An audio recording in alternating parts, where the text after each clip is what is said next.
नमस्कार दोस्तों, स्वागत है आपका एक और शानदार सिविल इंजीनियरिंग व्लॉग में। आज मैं आपको दिखाने वाला हूँ एक ऐसा शानदार बंगलो जिसका बजट है 2.5 करोड़ रुपए।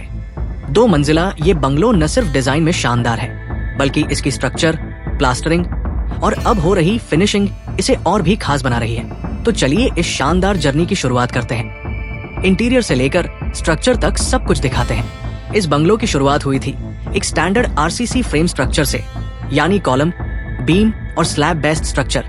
फाउंडेशन में यूज हुआ है आइसोलेटेड फुटिंग और ग्राउंड बीम से इसकी बेसमेंट स्ट्रॉन्ग की गई है। ग्राउंड प्लस एक फ्लोर का ये स्ट्रक्चर साइज्मिक जोन के अनुसार डिजाइन किया गया है, यानी अर्थक्वेक रेजिस्टेंट डिजाइन। इसकी सबसे खूबसूरत बात है बाहर के 2 सर्कुलर कॉलम जो पोर्टिको स्लैब को सपोर्ट करते हैं। ये सिर्फ स्ट्रक्चरल ही नहीं, आर्किटेक्चरली भी इस घर को एक प्रीमियम लुक देते हैं। पोर्टिको स्लैब का फिनिश टाइल्स और लाइटिंग के साथ किया जाएगा जिससे एंट्री ही रॉयल लगे। जैसे ही आप अंदर आते हैं सबसे पहले एक बड़ा ओपन हॉल दिखता है जहां लिविंग रूम, डाइनिंग एरिया और सिटिंग स्पेस सब एक साथ है। ओपन प्लानिंग के तहत यहाँ कोई वॉल्स नहीं है जिससे आपको खुलापन महसूस होता है। बिल्कुल हॉल से जुड़ा है एक अटैच किचन जिसमें ओपन प्लेटफॉर्म, वॉश एरिया और स्टोरेज शेल्फ शामिल है। साथ ही एक बेडरूम और ड्राइंग रूम ग्राउंड फ्लोर पर ही बनाए गए हैं जो पेरेंट्स या गेस्ट के लिए परफेक्ट है। हॉल से ही एक यू शेप स्टेयरकेस ऊपर की ओर जाती है जो डिजाइन में बहुत ही सुंदर और सेफ है। अब आते हैं पहले फ्लोर पर जहां बने हैं 3 बड़े बेडरूम्स और हर एक के साथ अटैच बाथरूम। हर कमरे में 2-2 खिड़कियां रखी गई हैं जिससे वेंटिलेशन और नेचुरल लाइटिंग पूरी बनी रहती है। यहाँ से बैक बालकनी और फ्रंट बालकनी दोनों मिलती है।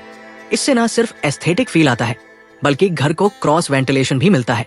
स्टेयरकेस के ठीक ऊपर बनी है एक छोटी मम्टी स्लैब जहां से छत की सर्विसिंग और वाटर टैंक के रखरखाव का काम होता है। इस बंगलो में ब्रिक वर्क के बजाय एएससी ब्लॉक्स का यूज किया गया है, ऑटोक्लेव्ड एरेटेड कंक्रीट ब्लॉक्स। इनकी खासियत है हल्का वजन, thermal insulation, fire resistance, sound proofing. ASC blocks की वजह से स्ट्रक्चर पर लोड कम होता है और दीवारें मशीन से कटने के कारण एकदम स्ट्रेट आती हैं। मोटर में रेडी मिक्स स्टाइल एडहेसिव का यूज किया गया है जिससे लाइनिंग और लेवलिंग एकदम परफेक्ट रही। दूसरी खास बात, इलेक्ट्रिकल कंड्यूट भी एएससी में बहुत आसानी से डल जाते हैं। अब बात करते हैं प्लास्टरिंग की। यहाँ मिक्स रेशियो रखा गया है 1:4 और मशीन प्लास्टर यूज किया गया है जिससे टाइम की भी बचत हुई और लेवलिंग एकदम बराबर आई। अब बारी है पेंटिंग और फिनिशिंग की, जिसमें इस प्रोजेक्ट की सुंदरता और गुणवत्ता दोनों नजर आएगी। इंटरनल पेंटिंग में एशियन पेंट्स रॉयल का यूज होगा जो वॉशेबल, डस्ट रेसिस्टेंट और स्मूथ फिनिश देता है।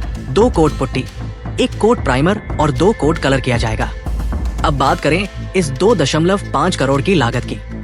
Structure RCC 40 lakh, ASC block plaster 15 lakh, doors windows 10 lakh, paint, पट्टी, POP 12 lakh, interior fixtures 25 lakh, plumbing electrical 18 lakh, tiles granite finishes 20 lakh, labour contractor margin 30 lakh, landscaping plus overheads 10 lakh, miscellaneous GST 20 lakh.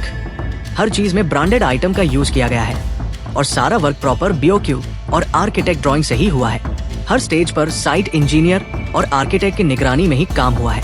इस 456, 2000 और NBC norms को ध्यान में रखकर स्ट्रक्चर डिजाइन और मटेरियल टेस्टिंग की गई। साइट पर मजदूरों को हेलमेट, ग्लव्स और गमबूट्स दिए गए ताकि कोई दुर्घटना ना हो।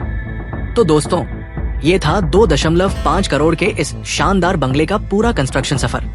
फाउंडेशन से लेकर फिनिशिंग तक हर स्टेज पर इंजीनियरिंग और एस्थेटिक्स का बेमिसाल संगम किया गया है। अगर आपको ये वीडियो पसंद आया तो लाइक और सब्सक्राइब जरूर करें और कमेंट करके बताइए कि आप और किस तरह के सिविल प्रोजेक्ट्स देखना चाहते हैं। मिलते हैं अगले व्लॉग में एक और जबरदस्त साइट के साथ।